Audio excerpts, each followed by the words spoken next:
বিসমিল্লাহির রহমানির রহিম। সম্মানিত দর্শক, আপনাদের মাঝে একটি ডুপ্লেক্স বাড়ির কাজ নিয়ে উপস্থিত হলাম। দেখতে পাচ্ছেন এটা হচ্ছে আশুলিয়া জামগুড়া সাভার আরিফ মাদবর ভাইয়ের বাসা। এই গোড়ার কাজগুলো দেখছেন কি নিখুঁতভাবে করা হয়েছে। আপনারা যদি কেউ এরকম ধরনের কাজ করতে চান, বাংলাদেশের যে কোনো জেলাতে গিয়ে আমরা এই সমস্ত কাজ করে থাকি।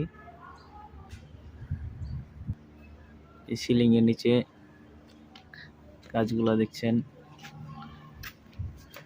দক্ষ কারিগরি দ্বারা কাজ করে থাকি।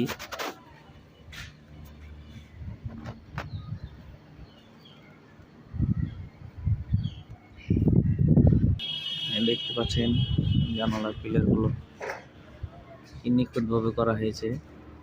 আপনারা যদি কেউ এরকম ধরনের কাজ করতে চান, অবশ্যই স্ক্রিনে দেওয়া নম্বরে যোগাযোগ করবেন।